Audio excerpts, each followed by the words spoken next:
I know many of you have been here already for a while, but if you're just arriving, welcome to the book festival, and thank you so much for coming and supporting this wonderful event. The festival, as you know, is free, but your participation in the form of donations, there's water bottles and these book bags are for sale, and of course the books themselves. There's also food available if you haven't sampled it. I've been looking over people's shoulders. It looks wonderful. So please support those vendors as well. As you probably most of you know, that the authors will be signing books immediately after the panel in the book tent, the book signing tent. So, and they'll be there for about 30 minutes. It's now my pleasure to introduce to you the moderator, Nicholas Negroponte. He's a new media pioneer and was a co-founder and director emeritus of MIT's legendary Media Lab, a combination lab and think tank which studies new approaches to human-computer interaction.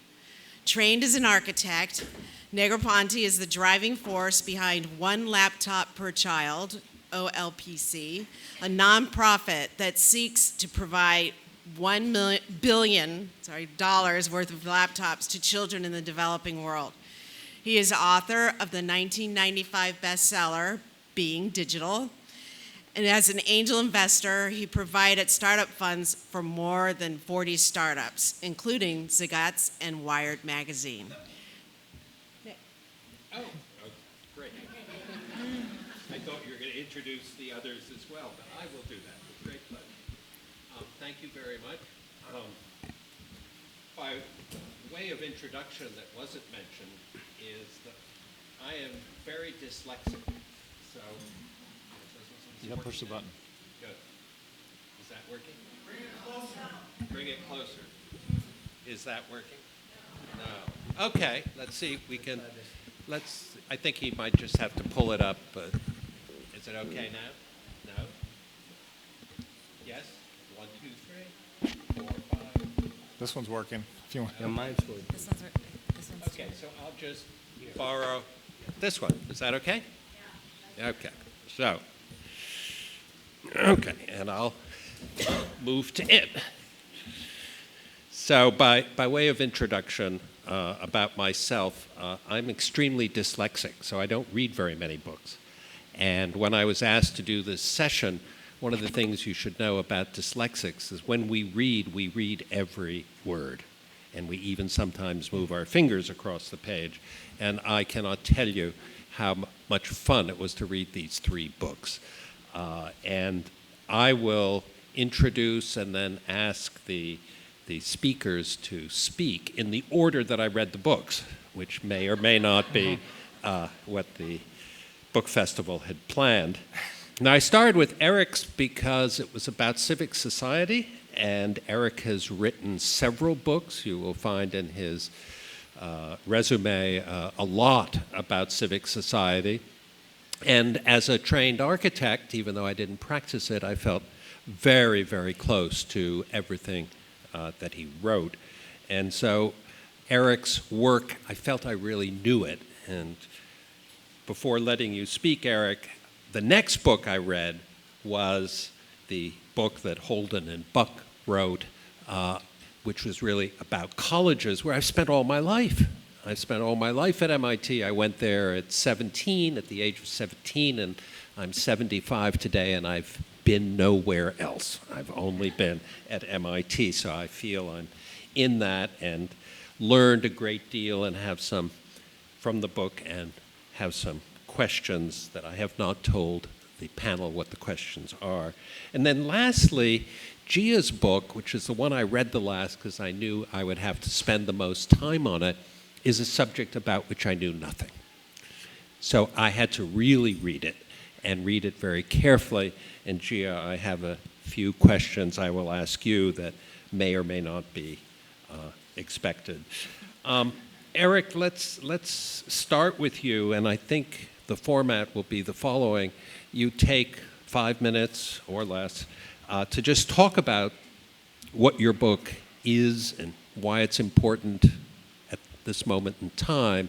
And then after everybody's done that, I will ask a question.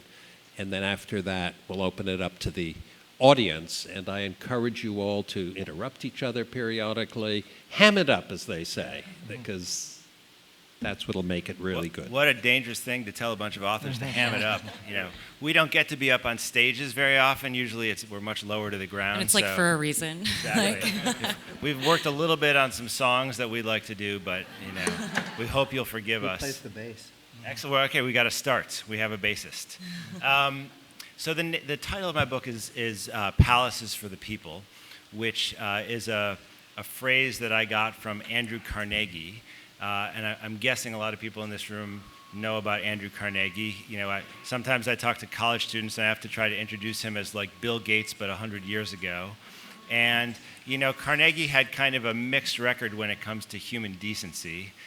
He was a very tough employer. He broke up strikes pretty violently, and in many people's view, did a lot to promote inequality in the world through his writing. But he was also a great philanthropist, and the major object of his philanthropic giving was the library. And the Palaces for the People was his phrase for describing what a library should be. And he was an immigrant himself to the United States. He spent a lot of time in libraries, and he grew concerned that people who were here in the U.S., working in factories, living in tenements, without a lot of free time in tough conditions, lacked places they could go to lift themselves up. And he donated the equivalent of about $2.5 billion in contemporary money to build about 1,700 libraries in the United States and about 2,500 around the world, with the idea that a library is an institution that lifts you up out of the profane life you have on a daily basis and literally lifts you up. The classic Carnegie library structures have a few steps that come up from ground level into a different space, and they have high ceilings like we have in this room and big windows. And the idea was people who entered into a library should feel this kind of generosity of spirit that comes from the original concept, but then also should be served and helped. And they would get the capacity to make something of themselves. And the library is really an extraordinary thing. Not many people in the United States recognize how unusual the American library system is, how strange it is to have a library in every neighborhood, in every city, in every small town. I mean, here on Martha's Vineyard, there are, 5, 6 libraries? You call it clams or something like that? I'm learning. I've been here for 24 hours, so... I mean, it's an amazing thing that we take for granted. And then there was an incredible thing about Carnegie's gift, which makes it very different from most philanthropy. He said, I'm going to create a pool of money for constructing libraries, and the only way you'll get the funding is if you, the municipality, make a commitment that after the building is up, you will fill it up with cultural objects, you will pay the taxes on it, you will staff it with librarians, you'll do all the maintenance and upkeep from now on. I'll make this original gift. And so, not solely because of Carnegie, but in part because of Carnegie, we have now this extraordinary thing in the United States, a library. And for me, this book is not about the library per se, it's really about what I call social infrastructure, physical places that shape our interactions and make civic life possible. But the library became a big symbol of the book because it really stands for and expresses this idea of the public good, which I think is in short supply in the United States today, where we think a lot about private gain. And it's the argument of this book that we have now found ourselves in such a major crisis. Our civil society, our democratic culture is threatened in a way that has not been threatened maybe ever. Certainly we're polarized in a way we have not been since the Civil War. And it's my argument that if we have any chance to get out of this morass, yes, we have to do something in the next election, but even more than that, we have to start to rebuild the fundamental institutions that make democracy possible. And for me, those are public goods. They're gathering places, and the library is just about as perfect an idea of that as I can come up with. Well, the next, Lovely. you guys are examples, and I will let Great. you figure out how you deal with being two people versus one. I'll go first, and then Buck can add whatever, what he wants. So that's a great introduction to why we wrote our book. 10 years ago, we wrote a book about how the universities could do a better job at interacting with business and commercializing their inventions and promoting entrepreneurship among the students. And what we didn't know was at the time we wrote that book, there was this enormous wave of every university wanting to do that kind of thing. And because of that, a lot of people took our book to mean that we thought the whole university should be run like a business, which was the last thing we wanted people to think. And the reason we missed that was because we didn't realize that there was going to be this craze to get into entrepreneurship that was simultaneous with the publication of our first book. So we felt like we had to write another book that says, no, we were talking about this one little thing that universities do, but the larger university is, just as Eric said, a public good, not a private good, and that we're in a death struggle to get people to understand that. And what is going on is that the forces outside the university and inside the university are saying two different things, and they're going past each other.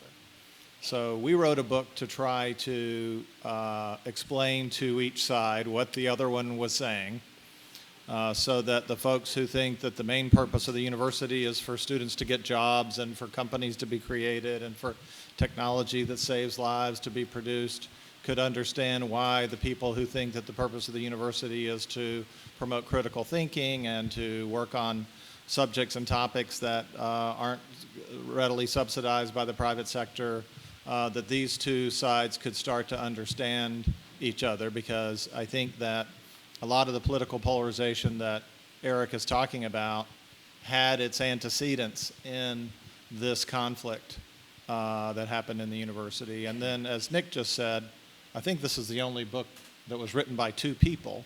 And there are many reasons for that, not least of which is that Martha's Vineyard is a good place to write a book. But I'm a core academic who speaks in academic language. Buck is an entrepreneur who has lived in the university for a time.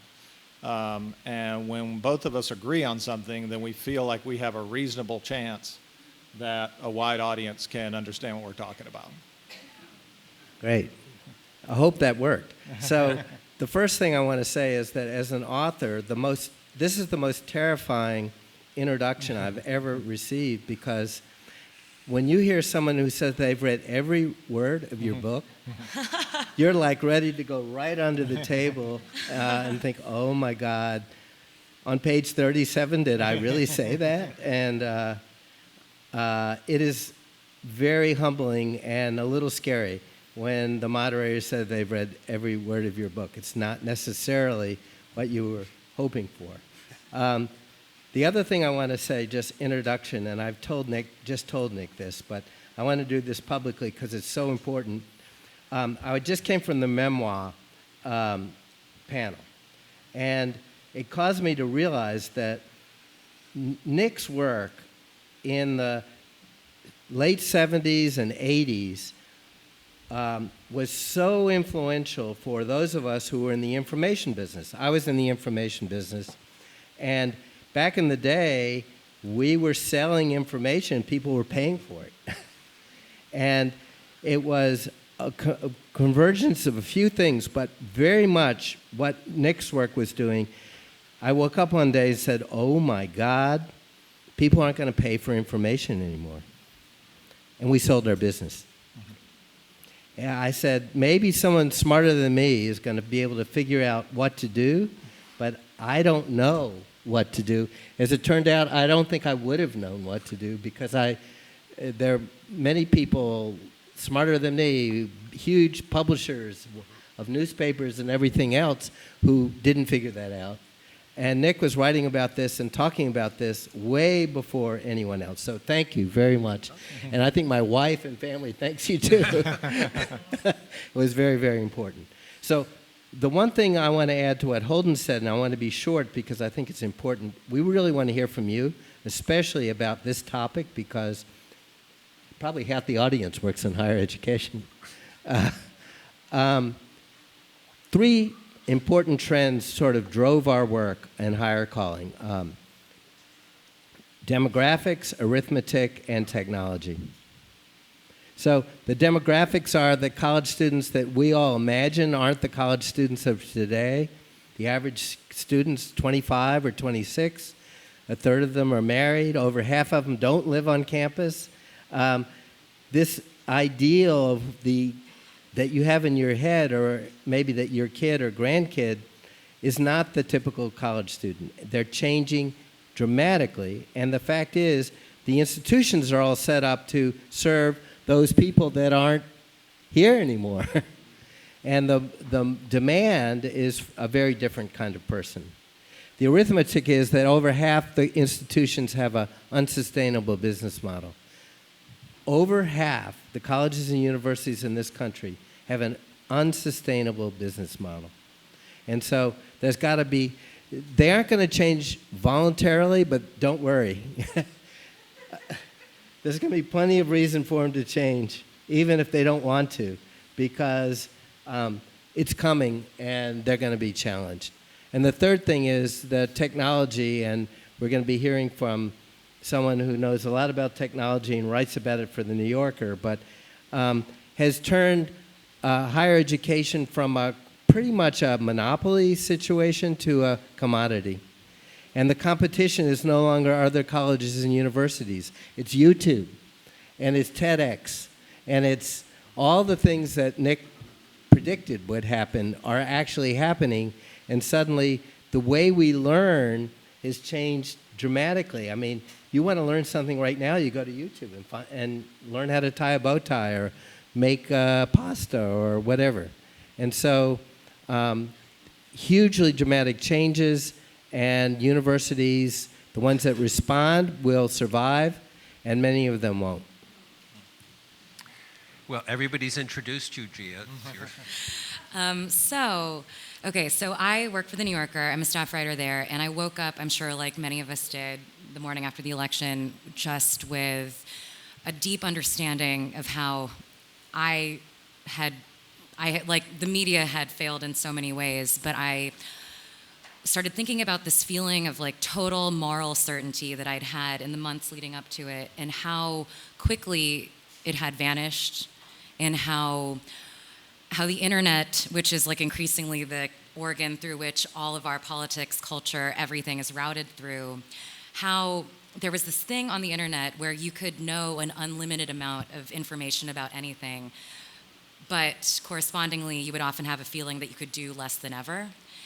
And I was interested in this sudden sense of uncertainty that I wanted to sit with and live with, and not try to correct and not try to do what had led to the mistakes that so much of the media had done, which is be so certain of something that you miss the story, be sort of deluded about what was actually happening. So I started thinking about self-delusion as a concept in general, and I started thinking about things in my life and in contemporary culture generally that seemed especially conducive to self-delusion and to creating certain ideas of the self that are convincing but not necessarily true.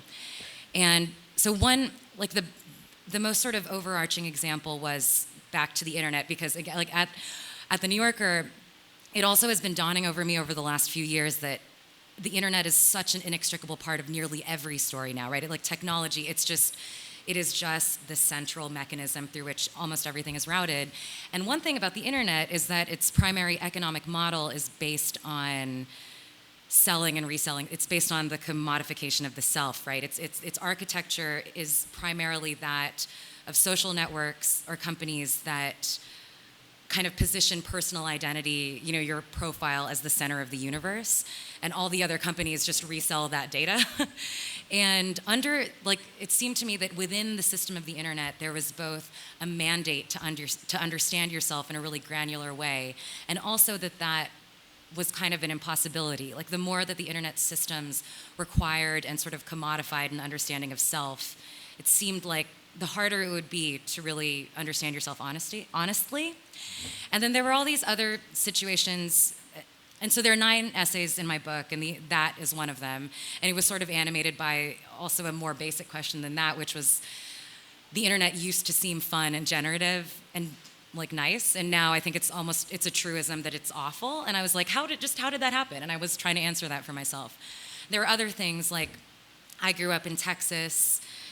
I went to a school for 12 years that's attached to the second biggest megachurch in America. Like sort of conservative religion was one of those lenses through which I had come to give myself a certain idea of myself that I don't know if it was true. There are other things I wrote about, another essay is about optimization, this incredibly American idea that everything should be getting more sort of efficient and beautiful forever until we die, and how that idea specifically maps itself onto women's bodies, which I think for example, I used to work above the Lululemon flagship store in New York, and I had never gone into it, but I would walk by it every day, and I would just get this feeling, like this phrase was in my head that it was like this like late capitalist fetish wear. And I started to, it's like, for example, something as simple as like a Lululemon outfit. It treats the female body like a market asset that has to be broken up into, divisible into other assets, all of which must continue to increase their value on the market over time. There's that. I also, I wrote about when I was 16, I skipped a month of my senior year of high school to film a reality TV show in Puerto Rico. And it was this like early sign, like one of the things that I think about as sort of a self-deception conducive element of contemporary life is the fact that a lot of us operate under, especially young people, we operate under systems of sort of voluntary self-surveillance via the internet. We are continually self-surveilling and broadcasting our own lives. Like the mechanisms of celebrity are pretty generalized among young people now, and we barely notice it. And especially, I've been interviewing a lot of teenagers for this other piece I'm reporting, and it's a whole different world even from where I am. And I was thinking, I had taken to the system of self-surveillance at 16 without even thinking about it. Like I was like, oh, I'll play myself on a reality show. I went to University of Virginia for college, and I wrote another essay about the infamous Rolling Stone story, and how it happens that you can tell a completely false story about a completely true problem. And it seemed to me similar to what the university had done in general, like how you can believe in your own righteousness the way UVA has about its sort of like kind of slanted moral narrative about Thomas Jefferson that's like all that the university runs on. How you can believe in something for good reasons, a good story for good reasons, believe in this moral righteousness and have it fool you about what's actually going on. And yeah, it was sort of like the whole book, it's things that I couldn't write at work because the New Yorker is more disciplined than I felt like being in this book. I wanted to spread out a little bit more. But also, I wanted to see what it was like, if it was possible, that you could reach some sort of clarity about this deeply unclear moment without needing to find like a neat conclusion and like, here's how it's gonna be okay, and here's what we should do going forward, because I found myself pretty dissatisfied with the feeling of certainty that is in so much writing, even because it doesn't ring true to how my brain has felt for a while. And I wanted to see if I could write a book that was clear, that would be able to elucidate something about the world without giving solutions that I thought were too neat or tidy. Yeah. Well, you did a very good job of it. Thanks. So I will ask one question to each of you, and then we'll see. Please interrupt each other. In Eric, in your book, the civic society sort of emphasis, when I read that coffee shops go up and murders go down, I said, wow, that's a very simple way of thinking about the development of cities. But one thing that gets argued all the time, and I'd like to ask you, is gentrification. It's assumed to be bad, but I'm wondering if it has to be bad and if it is so bad. It depends on where you are in the discussion in the book about gentrification. Well, let me step back a second. How many of you live in a place where you would say that gentrification is an issue that you're talking about and worried about? Yeah, so a lot of people in this room. And as it happens, there are some cities in the United States where gentrification is really a threat, where wealthier people are moving into neighborhoods and taking up housing stock that is kind of eventually turning over the neighborhood. So it's very unusual in the United States that someone gets forced out of a place where they live because someone comes in and buys up the place. But generally what happens is when newcomers come in and bring money into a neighborhood, the rent goes up and it becomes harder for people when they move out to get back in. And so the neighborhoods change gradually that way. And there are a bunch of neighborhoods in the kind of superstar cities, like New York and Boston and San Francisco and Los Angeles, where gentrification is happening and it's really a concern. I grew up in Chicago and have thought a lot about Midwestern cities and Rust Belt cities, and in those places, there's a bunch of neighborhoods where there's so little economic development, there's been so much depletion that they actually really need some investment. And there are still, within a place like Chicago, a couple of neighborhoods where gentrification happens. But I think what we have failed to take on in the bigger conversation about gentrification, as important as it is in the superstar cities, is that there are massive sections of urban America that are facing dramatic underinvestment, that have been depleted, and where the quality of life is really low. And one of the sections in my in this book is about the problem of crime in cities. And I look at this incredible experiment that a group of scientists in Philadelphia has been doing for about a decade right now. And many of you in this room probably are familiar with the broken windows theory of crime. Do you know about this broken windows theory? There's a famous theory that actually got its name from an article published in the Atlantic magazine, and the notion was, if there's windows that are broken in a neighborhood and they stay broken, then criminals come and they see this is a place where no one is really capable of social control. This community can't even get its act together to organize things, and we know that we can get away with murder. And so we're going to commit a lot of crime. And the theory of the original broken windows theory said, well, if you just get in there and do a lot of policing, through a lot of police officers at these neighborhoods, you can bring the crime rate down. So the theory became the justification for stop and frisk and for deploying lots of police officers in minority neighborhoods and for getting us to the mass incarceration problem that we have right now. And I went back and looked at some of the original thinking on this issue, and it turns out that even the authors who wound up getting very much behind this kind of police-focused version of broken windows started their idea with their theory with the notion that, well, the first thing that happens is a building gets abandoned, then there's an empty lot, then there's then the graffiti goes up, then the windows get broken, and then the rest. But it occurred to me that what no one had really stopped to investigate is the answer to the question of what would have happened if instead of sending in all these police officers to poor minority neighborhoods, what if we had just fixed the damn windows, right? And so it turns out this group of scientists in Philadelphia decided to study that, and they've done this incredible project over a decade where they just put a few $100s into empty lots and about $1,000 to board up abandoned properties in the most dangerous high-crime neighborhoods in Philadelphia. And the effect is the most dramatic reduction in gun crime and in fear of crime at the local level that you can imagine. I mean, they're vastly outpacing improvements in quality of life that come from policing.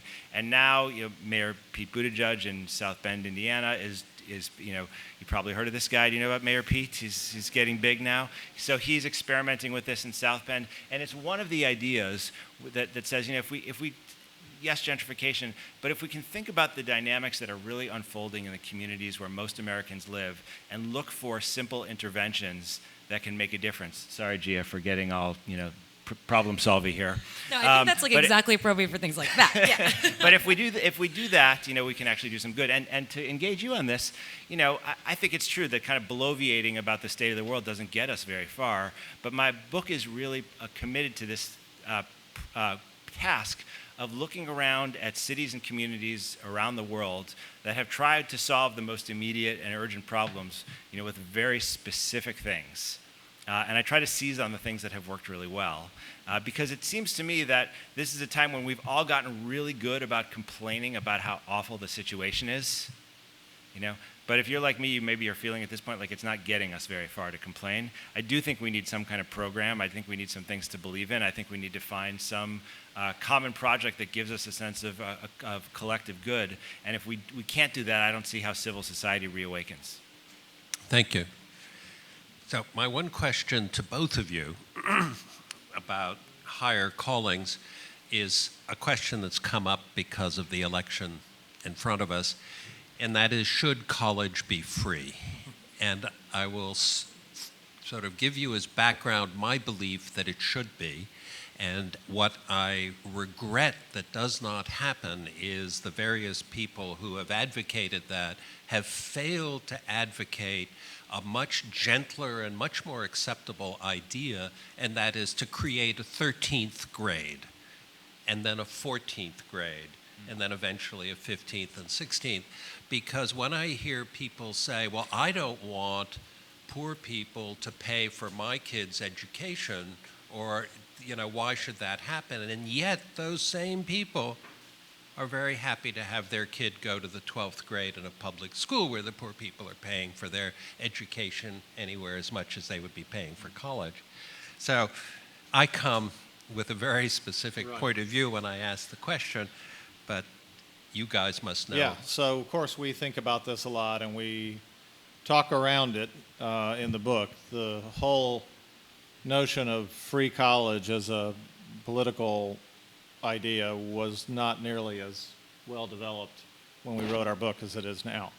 I think we certainly come down on making college much, much more accessible. And there's some simple ways to do that, like increase the Pell Grant while at the same time making it hard for cynical providers who exploit the Pell Grant to exploit it. So the Pell Grant is something that low-income students can get. It's about $6,000 that they can use at any school. And if they go to a public university, and particularly one in a city like Georgia State or CUNY, that $6,000 covers almost all the tuition. Very, very close to it. If they come to my university, Washington University in St. Louis, it covers $6,000 of the $72,000 that they need. And that means, and MIT would be the same, and that means that MIT and WashU are on the hook for the remaining part, and it's our obligation to provide that. And we feel very strongly that selective private universities need to do better at that. If you increased the Pell Grant, then you could get to the point where it wouldn't just cover CUNY and Georgia State, but it would also cover most public flagships if you got it up to $10,000, $12,000. The problem with that is that there's a cottage industry that fluctuates of for-profit higher education providers that exploit the Pell Grant because they market a better job to someone who's kind of unsuspecting, who would borrow money to add to their Pell Grant, which the for-profit provider probably isn't going to collect, but they know they're at least going to get the Pell Grant. And so the Obama administration and Bob Shireman, when he was in the White House, really did a lot to try to stop this. Of course, Betsy DeVos and Donald Trump own some of these providers, and so they have been relaxing all of that, and now we're back to the situation where it's dangerous to address this problem by raising the Pell Grant because the for-profit providers are going to profit from that.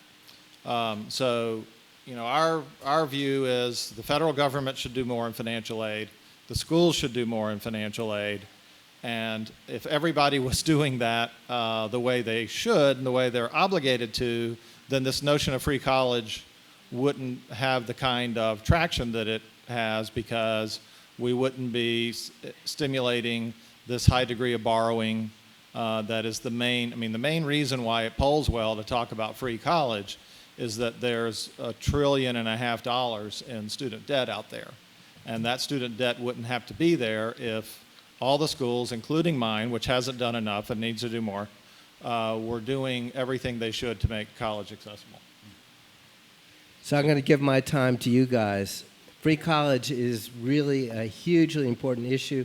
There are people in the audience who have strong views about it too. So I'll give my time to you, and we'll have more time to talk about that. Well, for the sake of continuity, why don't we reach out to the audience on that subject before I ask Gia a question? Yeah, what do you think about free college? Thoughts? Here she comes. Nope. Are you going to talk about? I'm not opening up If you have any for questions, everything. I would please still come want. up Here we to go. the microphone. Yeah, Okay. okay.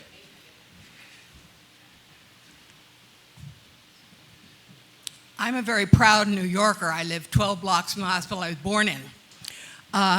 But the lunatics in charge of Cooper Union, which was free for more than 100 years, suddenly decided that they needed this grand, dorm, rec room, video center, and now Cooper Union isn't free anymore. Yeah. So it's the question of how, I think that the people involved should be able to demand that that building is sold, pay back the debt, and so you're back to free schools again. But it's a question of finding out who's responsible. My office is directly across from Cooper Union, so I got to watch that outrageous thing go up, and I think a lot about it. But I want on this big. Why point don't we about- sell it to NYU? If I could, I'd buy it for myself, absolutely. But I will say this: I'm not going to be allowed back in my home tonight if I don't say this. My wife, who's a writer named Caitlin Zaloom, has a book coming out in early September called "Indebted," about the student debt crisis, and what she argues about this issue, and the reason she says it's so significant, is that there are massive numbers of American families right now, parents as well as students, who feel completely weighed down by the debt that they have taken on, which is quantitatively and qualitatively different than the debt even that my generation took on, and that structures family conversations about everything from which schools to send their kids to when they're younger, to whether they need tutoring, to whether they should send their kids to schools that will get them a job that pays a certain amount to what they can study. It affects parents' views of their retirement. I mean, this is a massive economic issue that's really redefining the experience of being middle class. And she sees, a growing number of young people who feel that with the climate change problem, the gun problem, and now the student debt issue, they're being deprived of a right to have a real future.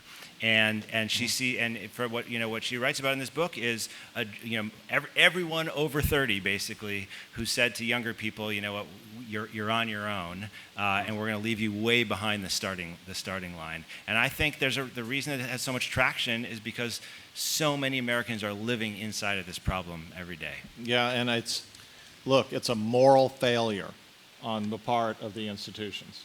I'm not in the administration anymore, so it's easier for me to say this now. But I did everything I could.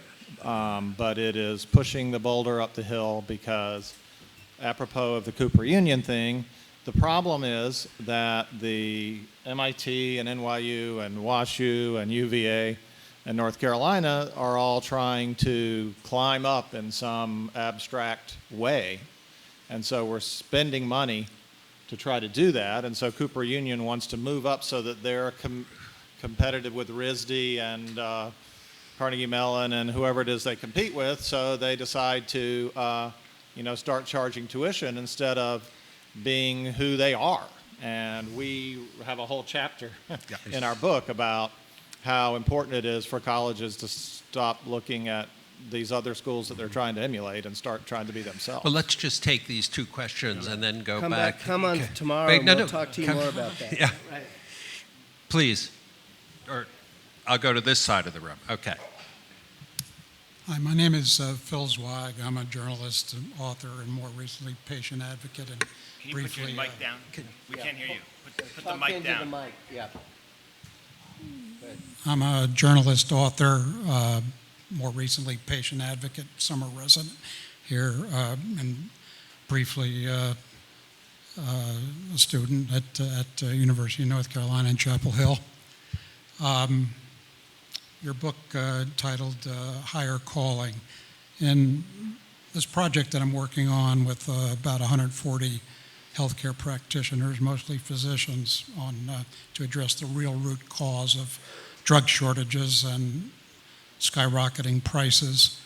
I've encountered 3 academicians who are on the payroll of the lobby, the industry that is responsible for this. And what stuns me is just how brazen they are, okay? 2 of them, one from Wharton, tenured professor, endowed chair, and another from Arizona State. I have a picture of them lobbying congressional staff on behalf of this industry using completely fabricated data. Is this, I've been aware that this kind of thing has gone on for a while, but it just appears to me as so brazen and blatant. What am I missing? Well, it's hard to comment on a specific like that, but we, professors in general, have an occupational hazard that we think we're a lot more interesting than we are. I think we all agree with that. And so we tend to be a little arrogant and a little brazen, and we tend to talk rather than listen, which is why I wanted to give my time to you guys. So let me keep going in that. Let's take this one more and then. Yes, my name is Jules Bernstein, and the idea of free college is not a new idea. When I was entering college, City College, Brooklyn College, Hunter College were all free. You paid a $26 entrance fee, and that was it. And I don't know how far back that went. I don't know the history of public higher education in the city of New York. But all through the Depression, those were very important institutions of higher learning, and that continued at least into the 50s. When those schools started to charge tuition, I don't know. I can remember as a kid, the subway fare in New York City was 5 cents for 40 years. And I can remember we were practically marching in the streets of New York when they tried to raise it and did raise it to a dime. Save the 5-cent fare was a major cause in the city of New York. So I don't think it's revolutionary. It's just we got used to a new regime in higher education. So, and my question to you, Buck, is you said it's an unsustainable business model. Could you explain that in a little more detail? Very briefly, but let me just say, come tomorrow to our book talk and we'll talk about free college and unpack this because it's really complicated. If you're serious about wanting to talk more about free college, we can do that. Perfect, because I want to give Gia the last few minutes. I actually, so there's a chapter in my book that's about what I think of as the 7 defining scams of the millennial generation that I think have like inculcated this idea, sort of like you were saying, that common among young people. It's also like why all Gen Z are turning into like Trotskyists. Because it's like, for me, my coming of age was bookended with the recession in 2008 to the election in 2016, and like I saw student debt double with it, from 2003 to 18 or whenever the average student debt load doubled, and I think like a lot of what we've all been talking about here, this is what happens when like capitalism accelerates to the point that the institution's need to compete in the market hampers the student's ability to do the same. And I think, And I think that this is something that, yeah, I mean, I write about it. I think about this a lot anyway. Yeah, very concisely. I mean, I would just add on this. I think it's the acceleration of capitalism, but I have to say I think too many of us have taken for granted these institutions that we inherited because generations before us had a vision for something called the public good.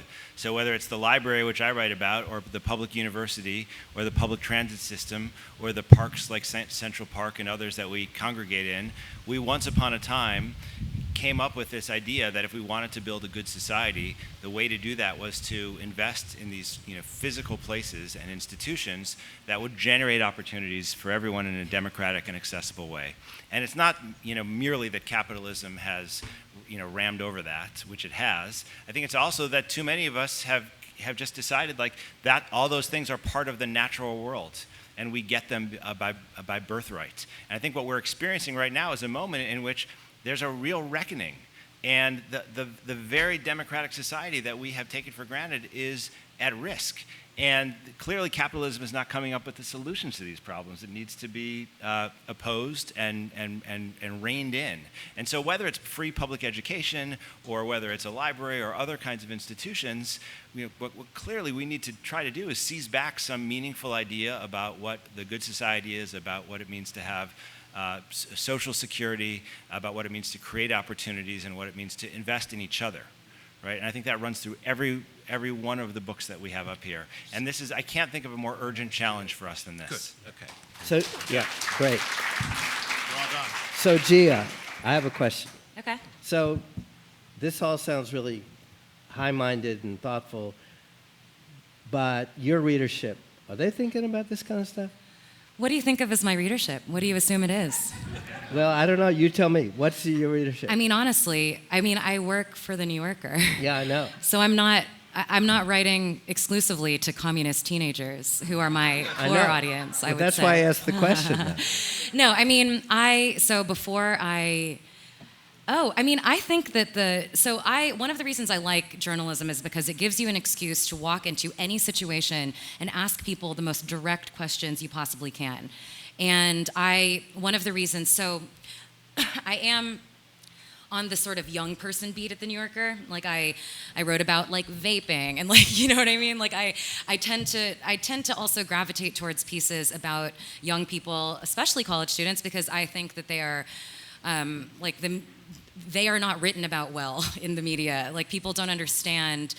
None of the people writing about young people are often talking to them as often as they should. And so I spend a lot of time talking to people who are, let's say I'm 30, 15 to 30, and they are thinking about these things at a more cellular level than I think, to shorten this, they are 100%. They are thinking about structure and sustainability and, and acceleration and crisis and solutions. They are thinking about these things in a way that is not even, it is embedded within, and also like I am talking to So kids. with the last word, how do we get them out to vote? Well, the midterms, they voted, Yeah, like even more. I don't know. How do we, like, I think that,